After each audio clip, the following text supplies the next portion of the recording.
ಕಲ್ಯಾಣಿ ಚಾಲುಕ್ಯರ ಪ್ರಸಿದ್ಧ ದೊರೆಯಾದ 6ನೇ ವಿಕ್ರಮಾದಿತ್ಯನ ಜೀವನ ಮತ್ತು ಸಾಧನೆಗಳ ಬಗ್ಗೆ ನೋಡೋಣ ಬನ್ನಿ.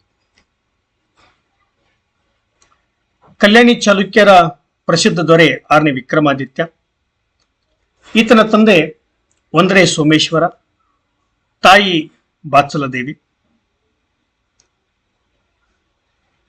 2ನೇ ಸೋಮೇಶ್ವರ, 3ನೇ ಜಯಸಿಂಹ, ವಿಷ್ಣುವರ್ಧನ, ವಿಜಯಾದಿತ್ಯ ಇವರು ವಿಕ್ರಮಾದಿತ್ಯನ ಸಹೋದರಾಗಿದ್ದರು. ವಿಕ್ರಮಾದಿತ್ಯನ ಆಸ್ಥಾನದಲ್ಲಿ ಕಾಶ್ಮೀರದ ಕವಿ ಬಿಲ್ಲನ ಇದ್ದ. ಈತ ವಿಕ್ರಮಾಂಕ ದೇವ ಚರಿತ ಅಂತಕ್ಕಂಥ ಕೃತಿಯನ್ನ ಬರೆದಿದ್ದಾನೆ. ವಿಕ್ರಮಾದಿತ್ಯನ ಗುರು ವಿಜ್ಞಾನೇಶ್ವರ ಮಿತಾಕ್ಷರ ಸಂಹಿತ ಅಂತಕ್ಕಂಥ ಗ್ರಂಥವನ್ನ ಬರೆದಿದ್ದಾನೆ. 1ನೇ ಸೋಮೇಶ್ವರನ ಮರಣದ ತರುವಾಯದಲ್ಲಿ ಆತನ ಹಿರಿಯ ಮಗನಾದ ಇಮ್ಮಡಿ ಸೋಮೇಶ್ವರ ಅಧಿಕಾರಕ್ಕೆ ಬರ್ತಾನೆ. ಆದರೆ ಈತ ಅಧಿಕಾರದ ಲಾಲಸೆಯಿಂದ ಉನ್ಮತ್ತನಾಗಿ ಪ್ರಜಾ ಕಲ್ಯಾಣವನ್ನ ಕಡೆಗಣಿಸ್ತಾನೆ. ಹೀಗಾಗಿ 6ನೇ ವಿಕ್ರಮಾದಿತ್ಯ ಚಾಲುಕ್ಯ ಸಾಮ್ರಾಜ್ಯದ ಘನತೆ ಗೌರವಗಳನ್ನ ಉಳಿಸಬೇಕು ಹಾಗೂ ಪ್ರಜೆಗಳ ಯೋಗಕ್ಷೇಮವನ್ನ ನೋಡ್ಕೊಳ್ಬೇಕು ಅಂತ ಕ್ರಿಸ್ತಶಕ 1076 ಫೆಬ್ರವರಿ 26ರಂದು ಸಹೋದರ 2ನೇ ಸೋಮೇಶ್ವರನನ್ನ ಬಂಧನದಲ್ಲಿ ಇಟ್ಟು ತಾನು ಕಲ್ಯಾಣಿ ಚಾಲುಕ್ಯ ಅರಸನಾಗಿ ಅಧಿಕಾರವನ್ನ ವಹಿಸಿಕೊಳ್ತಾನೆ. ವಿಕ್ರಮಾದಿತ್ಯ ಕ್ರಿಸ್ತಶಕ 1076ರಲ್ಲಿ ಸಿಂಹಾಸನಾರೂಢನಾದ ಒಂದು ಕಾಲಘಟ್ಟದಲ್ಲಿ ಚಾಲುಕ್ಯ ವಿಕ್ರಮಶಕೆಯನ್ನ ಈತ ಆರಂಭ ಮಾಡುತ್ತಾನೆ. ಇದನ್ನ ಗದಗ್ ಶಾಸನ ಉಲ್ಲೇಖ ಮಾಡಿದೆ. ವಿಕ್ರಮಾದಿತ್ಯ ತಂದೆ ಕಾಲದಲ್ಲಿ ನಡೆದಿರ್ತಕ್ಕಂಥ ಅನೇಕ ಯುದ್ಧಗಳಲ್ಲಿ ಭಾಗವಹಿಸಿದ್ರಿಂದ ಯುದ್ಧ ಕಲೆ ಕರಗತವಾಗಿತ್ತು. ಅದು ಅಲ್ಲದೆ ಗಂಗವಾಡಿ 96,000, ಬನವಾಸಿ 12,000, ನಳಂಬವಾಡಿ 32,000 ಹಾಗೂ ಸಿಂಧವಾಡಿ ಪ್ರಾಂತಗಳ ಪ್ರಾಂತಾಧಿಕಾರಿಯಾಗಿ ಅಪಾರ ಆಡಳಿತದ ಅನುಭವ ಮತ್ತೆ ಕೀರ್ತಿಯನ್ನ ಪಡೆದಿದ್ದ. ವೀರ ರಾಜೇಂದ್ರ ಚೋಳನ ಮಗಳನ್ನ ಮದುವೆಯಾಗಿದ್ದ. ಅಲ್ಲದೆ ಅವನ ಮಗನಾದ ಅಧಿರಾಜೇಂದ್ರ ಚೋಳನನ್ನ ಚೋಳ ರಾಜನನ್ನಾಗಿ ಮಾಡುವಲ್ಲಿ ಈತ ಪ್ರಮುಖವಾಗಿರ್ತಕ್ಕಂಥ ಪಾತ್ರವನ್ನ ವಹಿಸಿದ್ದ. ವಿಕ್ರಮಾದಿತ್ಯನ ಸಾಧನೆಗಳ ಬಗ್ಗೆ ನೋಡೋಣ ಬನ್ನಿ. ಮೊದಲನೇದಾಗಿ ಸಹೋದರ 4ನೇ ಜಯಸಿಂಹನ ದಂಗೆ. ಸಹೋದರ 4ನೇ ಜಯಸಿಂಹ ಬೆಳುವಲ ಮತ್ತು ಪುಲಿಗೆರೆ ಪ್ರಾಂತಗಳನ್ನ ಆಳ್ವಿಕೆ ಮಾಡ್ತಾ ಇದ್ದ. ವಿಕ್ರಮಾದಿತ್ಯ 2ನೇ ಸೋಮೇಶ್ವರನನ್ನ ಬಂಧನದಲ್ಲಿಟ್ಟು ತಾನು ಕಲ್ಯಾಣಿ ಚಾಲುಕ್ಯ ದೊರೆಯಾಗಿ ಅಧಿಕಾರಕ್ಕೆ ಬಂದಾಗ ಜಯಸಿಂಹನಿಗೆ ಬನವಾಸಿ 12,000, ಸಾಂತಲಿಗೆ, ಕೋಗಳಿ 300, ಕುಂದೂರು ಪ್ರಾಂತಗಳ ಆಡಳಿತವನ್ನ ಕೂಡ ವಹಿಸಿಕೊಡ್ತಾನೆ. ಆದ್ರೆ ಜಯಸಿಂಹನಿಗೆ ಹೀಗೆ ಪ್ರಾಂತಾಧಿಕಾರಿಯಾಗಿ ಮಾತ್ರ ಅಧಿಕಾರದಲ್ಲಿ ಉಳಿಯೋದು ಇಷ್ಟ ಆಗ್ಲಿಲ್ಲ. ಆತನಿಗೂ ಕೂಡ ಕಲ್ಯಾಣಿ ಚಾಲುಕ್ಯ ಸಾಮ್ರಾಜ್ಯದ ಸಿಂಹಾಸನದ ಮೇಲೆ ಆಸೆ ಬರ್ತದೆ. ಹೀಗಾಗಿ ಬಿಲ್ಲನ ವಿಕ್ರಮಾಂಕ ದೇವಚರಿತದಲ್ಲಿ ತಿಳಿಸುವಂತೆ ಸಿಂಹಾಸನದ ಅಧಿಕಾರದ ಆಸೆಗಾಗಿ ಸಹೋದರನ ವಿರುದ್ಧ ಜಯಸಿಂಹ ತಂಗಿ ಹೇಳ್ತಾನಂತೆ. ಈತನಿಗೆ ಚೋಳರು, ಶಿಲಹಾರದ ಭೋಜರಾಜ, ಆಳುಪ ದೊರೆ ನಾಗವರ್ಮ ಬೆಂಬಲವನ್ನ ಕೊಟ್ಟಿದ್ರು. ಈ ವಿಷಯ ತಿಳಿದ ವಿಕ್ರಮಾದಿತ್ಯ ಜಯಸಿಂಹನ ಮೇಲೆ ಯುದ್ಧವನ್ನ ಘೋಷಿಸಿ ಜಯಸಿಂಹನನ್ನ ಸೋಲಿಸ್ತಾನೆ, ಆತನನ್ನ ಬಂಧಿಸ್ತಾನೆ. ಆದರೆ ಯಾವುದೇ ರೀತಿಯ ಶಿಕ್ಷೆಯನ್ನ ಕೊಡದೆ ಆತನ್ನ ಬಿಡುಗಡೆ ಮಾಡ್ತಾನೆ. ನಂತರ ವೆಂಗಿ ಮಂಡಲದ ಪ್ರಾಂತಾಧಿಕಾರಿಯನ್ನಾಗಿ ನೇಮಕ ಮಾಡ್ತಾನೆ. ಕ್ರಿಸ್ತಶಕ 1121 ಶಾಸನವೊಂದು ವಿಕ್ರಮಾದಿತ್ಯ ಜಯಸಿಂಹನ ಗರ್ವಭಂಗ ಮಾಡಿದ ಅಂತೇಳಿ ಅದು ಉಲ್ಲೇಖ ಮಾಡ್ತದೆ. ಇನ್ನು 2ನೇದಾಗಿ ಮಾಳ್ವದ ಮೇಲೆ ದಂಡಯಾತ್ರೆ. ಕ್ರಿಸ್ತಶಕ 1077ರಲ್ಲಿ ಮಾಳ್ವದ ಮೇಲೆ ದಂಡಯಾತ್ರೆನ ಕೈಗೊತ್ತಾನೆ. ಆಗ ಉದಯಾದಿತ್ಯ ಅಂತಕ್ಕಂಥವನು ಆಳ್ವಿಕೆಯನ್ನ ಮಾಡ್ತಾ ಇದ್ದ. ಆತನನ್ನ ಸೋಲಿಸಿ ಬರ್ತಾನೆ. ಮುಂದೆ ಕ್ರಿಸ್ತಶಕ 1078ರಲ್ಲಿ ಮತ್ತೊಂದು ದಾಳಿಯನ್ನ ಕೈಗೊತ್ತಾನೆ. ಆಗಲೂ ಕೂಡ ಉದಯಾದಿತ್ಯನೇ ಆಳ್ವಿಕೆಯನ್ನ ಮಾಡ್ತಾ ಇದ್ದ. ಪುನಃ ಆತನನ್ನ ಸೋಲಿಸಿ ಅವನ ರಾಜಧಾನಿಯಾಗಿರ್ತಕ್ಕಂಥ ಧಾರಾನಗರವನ್ನ ಸುಟ್ಟು ಭಸ್ಮ ಮಾಡ್ತಾನೆ. ಹಾಗೆ ಈ ಒಂದು ವಿಜಯದ ಸ್ಮರಣಾರ್ಥಕವಾಗಿ ವಿಜಯ ಸ್ತಂಭವೊಂದನ್ನು ನಿಲ್ಲಿಸ್ತಾನೆ. ಈ ವಿಚಾರವನ್ನ ಬೆಳಗಾವಿ ಜಿಲ್ಲೆಯ ರಾಯಬಾಗದಲ್ಲಿರುವ ಶಾಸನ ತಿಳಿಸ್ತದೆ. ಉದಯಾದಿತ್ಯನ ಮರಣದ ನಂತರ ಮಾಳ್ವದ ಸಿಂಹಾಸನಕ್ಕಾಗಿ ಅವನ ಮಕ್ಕಳಾಗಿರ್ತಕ್ಕಂಥ ಜಗ್ಗದೇವ, ಲಕ್ಷ್ಮಣದೇವ ಮತ್ತು ನರವರ್ಮರಲ್ಲಿ ಅಂತಃಕಲಗಳು ಪ್ರಾರಂಭ ಆಗ್ತವೆ. ವಿಕ್ರಮಾದಿತ್ಯ ಜಗ್ಗದೇವನ ಕೋರಿಕೆಯಂತೆ ಸಹಾಯ ಮಾಡಿ ಸಿಂಹಾಸನ ಮೇಲೆ ಆತನನ್ನ ಕೊಳ್ಳರಿಸ್ತಾನೆ.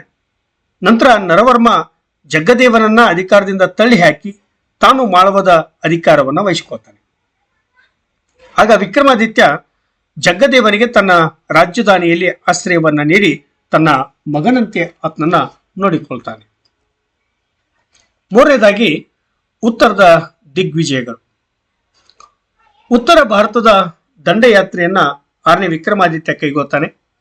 ಉತ್ತರ ಭಾರತದಲ್ಲಿ ಆಳ್ವಿಕೆಯನ್ನ ಮಾಡ್ತಾ ಇದ್ದಿರ್ತಕ್ಕಂಥ ಗೂರ್ಜರ ರಾಜನನ್ನ, ತ್ರಿಪುರಿ ರಾಜ್ಯದ ಕರ್ಣನನ್ನ, ಕಳಚೂರಿಯ ಜಾಜಲ್ಲ ದೇವನನ್ನ ಸೋಲಿಸ್ತಾನೆ.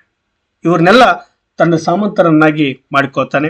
ಅಲ್ಲಿಂದ ಅಂಗ, ವಂಗ, ಕಳಿಂಗ, ಪಾಂಚಾಲ, ಸೌರಾಷ್ಟ್ರ, ಅಬೀರ, ಲಾಟ, ಮಾಳ್ವ, ಸಿಂಧು, ವರಟರನ್ನ ಸೋಲಿಸಿ ಅವರ ಮೇಲೆ ತನ್ನ ಸಾರ್ವಭೌಮತ್ವವನ್ನ ಈತ ಸ್ಥಾಪನೆ ಮಾಡಿದ ಅಂತೇಳಿ ಶಾಸನಗಳು ತಿಳಿಸ್ತವೆ.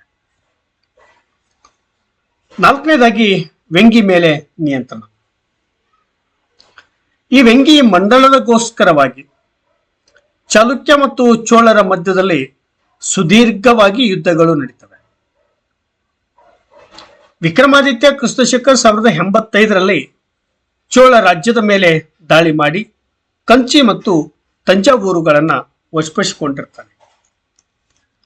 ವೆಂಗಿಯ ಅರಸ ವಿಜಯಾದಿತ್ಯನ ಮರಣದ ನಂತರದಲ್ಲಿ ಚೋಳ ದೊರೆಯಾದ 1ನೇ ಕುಲೋತ್ತುಂಗ ಚೋಳ ತನ್ನ ಪುತ್ರ ವಿಕ್ರಮ ಚೋಳನನ್ನ ವೆಂಗಿಯ ಸಿಂಹಾಸನದ ಮೇಲೆ ಕುಳ್ಳರಿಸ್ತಾನೆ. ನಂತರ ತನ್ನ ಉತ್ತರಾಧಿಕಾರಿಯನ್ನಾಗಿ ಮಾಡಲು ವಿಕ್ರಮ ಚೋಳನನ್ನ ಕಂಚಿಗೆ ಕರೆಯಿಸಿಕೊಳ್ತಾನೆ. ಇದರ ಲಾಭವನ್ನ ಪಡೆದಿರತಕ್ಕಂಥ ವಿಕ್ರಮಾದಿತ್ಯ ಕ್ರಿಸ್ತಶಕ 1093ರಲ್ಲಿ ಚೋಳರ ವಶದಲ್ಲಿದ್ದ ವೆಂಗಿ ಮಂಡಲದ ಮೇಲೆ ದಾಳಿಯನ್ನ ಮಾಡಿ ಅದನ್ನ ತನ್ನ ಅಧಿಪತ್ಯಕ್ಕೆ ತಂದುಕೊಳ್ತಾನೆ. ನಂತರ ಕ್ರಿಸ್ತಶಕ 1099ರಲ್ಲಿ ಕುಲೋತ್ತುಂಗ ಚೋಳ ವೆಂಗಿಯನ್ನ ಚಾಲುಕ್ಯರಿಂದ ವಶಪಡಿಸಿಕೊಳ್ತಾನೆ. ಪುನಃ ವಿಕ್ರಮಾದಿತ್ಯ ಚೋಳರನ್ನ ಸೋಲಿಸಿ ವೆಂಗಿಯನ್ನ ತನ್ನದಾಗಿಸಿಕೊಳ್ತಾನೆ. ವೆಂಗಿಯ ಚಾಲುಕ್ಯರು ತರುವಾಯದಲ್ಲಿ ವಿಕ್ರಮಾದಿತ್ಯನ ಸಾರ್ವಭೌಮತ್ವವನ್ನು ಒಪ್ಪಿಕೊಳ್ತಾರೆ. ಹೀಗಾಗಿ ಚಾಲುಕ್ಯ ಮತ್ತು ಚೋಳರ ಮಧ್ಯದಲ್ಲಿ ನಡೆದಿರ್ತಕ್ಕಂಥ ಕದನಗಳು ಅಂತ್ಯ ಆಗ್ತವೆ. ಈ ವೆಂಗಿಯ ಮಂಡಲದ ಮೇಲೆ ತನ್ನ ಪ್ರಭುತ್ವವನ್ನು ಸಾಧಿಸುವ ಮೂಲಕ ಪೂರ್ವ ಪಶ್ಚಿಮ ಸಮುದ್ರಗಳವರೆಗೆ ಚಾಲುಕ್ಯ ರಾಜ್ಯ ವಿಸ್ತರಣೆ ಆಗ್ತದೆ.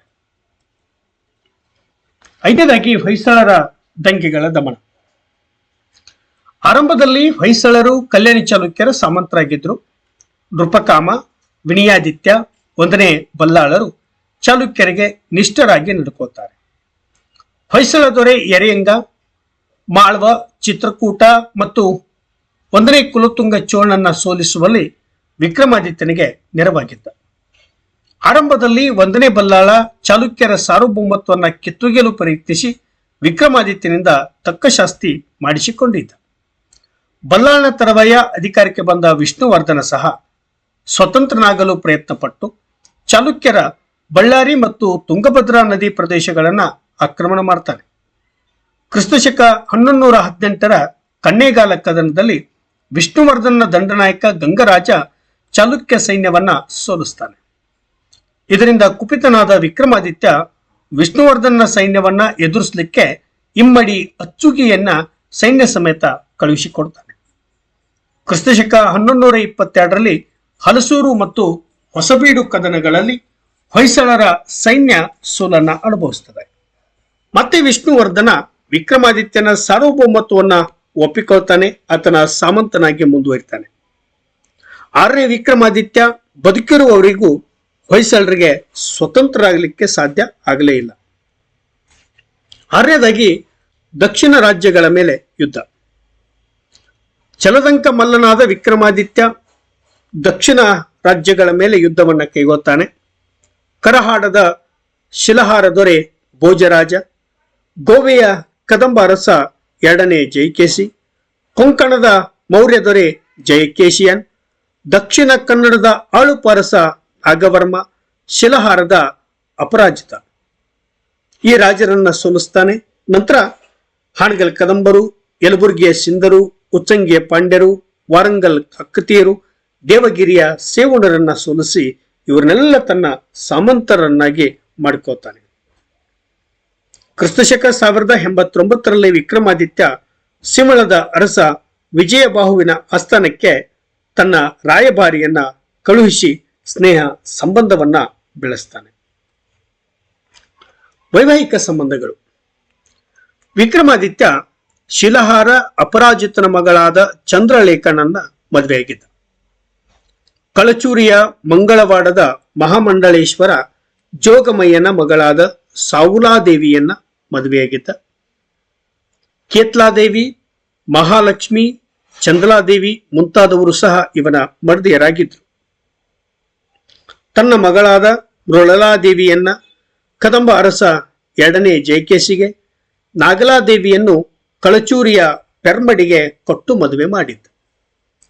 ನಾಗಲಾದೇವಿ ಮತ್ತು ಪೆರ್ಮಡಿಯ ಮಗನೇ ಪಿಜ್ಜಳ. ಅವನು ಮುಂದೆ ಕಲ್ಯಾಣ ಕಲಚೂರಿ ವಂಶವನ್ನ ಸ್ಥಾಪನೆ ಮಾಡ್ತಾನೆ. ಈ ವೈವಾಹಿಕ ಸಂಬಂಧಗಳು ವಿಕ್ರಮಾದಿತ್ಯನಿಗೆ ಕೀರ್ತಿ, ಮಿತ್ರತ್ವ, ರಾಜಕೀಯ ದೃಢತೆಯನ್ನ ತಂದುಕೊಡ್ತವೆ. ರಾಣಿ ಚಂದ್ರಲೇಖೆ ಸಂಗೀತ ನೃತ್ಯಗಳಲ್ಲಿ ಪ್ರವೀಣಳಾಗಿದ್ದು ನೃತ್ಯ ವಿದ್ಯಾಧರಿ, ಅಭಿನವ ಸರಸ್ವತಿ ಅಂತಕ್ಕಂಥ ಬಿರುದುಗಳನ್ನ ಈಕೆ ಪಡೆದಿದ್ಲು. ವಿಕ್ರಮಾದಿತ್ಯನ ರಾಣಿಯರು ಸಾಮ್ರಾಜ್ಯದ ಆಡಳಿತದಲ್ಲಿ ಸಹಾಯಕರಾಗಿದ್ರು. ರಾಣಿ ಮಹಾಲಕ್ಷ್ಮಿ ಡಂಬಳ, ಮಹಾದೇವಿಯು ಕೆರೆಯೂರಿನ ಆಡಳಿತವನ್ನ ನೋಡ್ಕೋತಾ ಇದ್ಲು. ಅಂದ್ರೆ ಈ ಚಾಲುಕ್ಯರ ಆಳ್ವಿಕೆಯ ಸಂದರ್ಭದಲ್ಲಿ ಸ್ತ್ರೀಯರಿಗೆ ಉನ್ನತವಾಗಿರ್ತಕ್ಕಂಥ ಸ್ಥಾನಮಾನಗಳನ್ನ ಕಲ್ಪಿಸಿಕೊಡಲಾಗಿತ್ತು. ಈ ಎಲ್ಲ ದಿಗ್ವಿಜಯಗಳಿಂದ 6ನೇ ವಿಕ್ರಮಾದಿತ್ಯನ ಸಾಮ್ರಾಜ್ಯ ಉತ್ತರದಲ್ಲಿ ನರ್ಮದಾ ನದಿ ತೀರದಿಂದ ದಕ್ಷಿಣದಲ್ಲಿ ಹಾಸನ ತುಮಕೂರಿನವರೆಗೆ, ಪೂರ್ವದಲ್ಲಿ ಗೋದಾವರಿ ಕಡಪಗಳಿಂದ ಪಶ್ಚಿಮದಲ್ಲಿ ಅರಬ್ಬಿ ಸಮುದ್ರದವರೆಗೆ ವಿಸ್ತಾರ ಆಗಿತ್ತು. ಕಲೆ, ಸಾಹಿತ್ಯ ಮತ್ತು ಸರ್ವಧರ್ಮಗಳ ಪೋಷಕ. ವಿಕ್ರಮಾದಿತ್ಯ ವಿಕ್ರಮಪುರ ಮತ್ತು ಅರಸಿ ಬೀದಿ ಎಂಬ ಹೊಸ ನಗರಗಳನ್ನು ನಿರ್ಮಾಣ ಮಾಡ್ತಾನೆ. ಹೂವಿನ ಹಡಗಲಿಯಲ್ಲಿ ಕಲ್ಮೇಶ್ವರ ದೇವಾಲಯವನ್ನ ಕಟ್ಟಿಸಿದ್ದಾನೆ. ವಿಕ್ರಮಾದಿತ್ಯನ ದಂಡನಾಯಕ ಮಹಾದೇವನು ಇಟಗಿಯಲ್ಲಿ ಮಹಾದೇವ ದೇವಾಲಯವನ್ನ ನಿರ್ಮಿಸಿದ್ದಾನೆ. ಈ ದೇವಾಲಯವನ್ನ ದೇವಾಲಯಗಳ ಚಕ್ರವರ್ತಿ ಅಂತೇಳಿ ಕರೆಯಲಾಗ್ತದೆ. ಬಳ್ಳಿಗಾವೆ ಈತನ ಕಾಲದಲ್ಲಿ ಪ್ರಸಿದ್ಧ ಅಗ್ರಹಾರ ಆಗಿತ್ತು. ಮಿತಾಕ್ಷರ ಸಂಹಿತೆ ಕೃತಿ ಬರೆದ ವಿಜ್ಞಾನೇಶ್ವರ ವಿಕ್ರಮಾದಿತ್ಯನ ಗುರುವಾಗಿದ್ದ. ಸಹೋದರ ಕೀರ್ತಿವರ್ಮ ಕನ್ನಡದಲ್ಲಿ ಗೋವೈದ್ಯ ಎಂಬ ಮೊದಲ ಪಶುವೈದ್ಯ ಕೃತಿಯನ್ನ ರಚನೆ ಮಾಡಿದ್ದಾನೆ. ಕಾಶ್ಮೀರದ ಕವಿ ಬಿಲ್ಲನ ಆಸ್ಥಾನ ಕವಿಯಾಗಿದ್ದು ವಿಕ್ರಮಾಂಕ ದೇವಚರಿತವನ್ನ ಬರೆದಿದ್ದಾನೆ. ಜೈನ, ಬೌದ್ಧ, ಶೈವ, ವೈಷ್ಣವ ಧರ್ಮಗಳ ಉದಾರ ಪೋಷಕನಾಗಿದ್ದ 6ನೇ ವಿಕ್ರಮಾದಿತ್ಯ ಅಪಾರ ಧಾರ್ಮಿಕ ದಾನದತ್ತಿಗಳನ್ನ ನೀಡಿದ್ದ. ವಿಕ್ರಮಾದಿತ್ಯ ಕಾಶ್ಮೀರದ ತ್ರಿಲೋಚನ ಮುನೀಂದ್ರ ಎಂಬ ಕಾಳಾಮುಖ ಶೈವ ಗುರುವಿನ ಕೃಪೆಗೆ ಪಾತ್ರನಾಗಿರ್ತಕ್ಕಂಥವನು. ವಿಕ್ರಮಾದಿತ್ಯ ಕರ್ನಾಟಕದ ಶ್ರೇಷ್ಠ ಅರಸರಲ್ಲಿ ಒಬ್ಬನಾಗಿರ್ತಕ್ಕಂಥವನು. ಧರ್ಮ, ಕಲೆ, ಸಾಹಿತ್ಯ, ಆಡಳಿತ ಕ್ಷೇತ್ರದಲ್ಲಿ ಅಪಾರ ಪ್ರಗತಿಯನ್ನು ಸಾಧಿಸಿದ್ದ. ಇವನ ಕೀರ್ತಿ ವಿದೇಶಗಳಿಗೂ ಹಬ್ಬಿತ್ತು. ಸಿಂಹಳದೊಂದಿಗೆ ರಾಯಭಾರ ಸಂಬಂಧವನ್ನ ಹೊಂದಿದ್ದ. ಬಿಲ್ಲನ ತನ್ನ ಕೃತಿಯಲ್ಲಿ ವಿಕ್ರಮಾದಿತ್ಯನ ರಾಜ್ಯವು ರಾಮರಾಜ್ಯವಾಗಿತ್ತೆಂದು ಮತ್ತು ಅವನನ್ನ ಕರ್ನಾಟಕದ ಚಂದ್ರ ಎಂದು ಬಣ್ಣಿಸಿದ್ದಾನೆ. ವಿಜ್ಞಾನೇಶ್ವರ ತನ್ನ ಮಿತಾಕ್ಷರ ಸಂಹಿತೆಯಲ್ಲಿ ಭೂಮಂಡಲದಲ್ಲಿ ಕಲ್ಯಾಣದಂತಹ ನಗರವು ಹಿಂದೆಯಾಗಲಿ ಮುಂದೆಯಾಗಲಿ ಇರದು, ವಿಕ್ರಮಾದಿತ್ಯನಂತಹ ದೊರೆಯನ್ನ ಕಂಡಿಲ್ಲ ಕೇಳಿಲ್ಲ ಎಂದು ದಾಖಲಿಸಿದ್ದಾನೆ. ಲಕ್ಷ್ಮೀಶ್ವರದ ಶಾಸನ ಇವನ ಸಾಮಂತತ್ವದ ವಿರುದ್ಧ ದಂಗೆಯೆದ್ದ ಸಾಮಂತರ ಬೇರುಗಳನ್ನ ಕಿತ್ತು ಸಮುದ್ರದಲ್ಲಿ ಎಸೆದು ಭೂಮಿಯನ್ನ ನಿಷ್ಕಳಂಕಗೊಳಿಸಿದ ಅಂತೇಳಿ ತಿಳಿಸ್ತದೆ.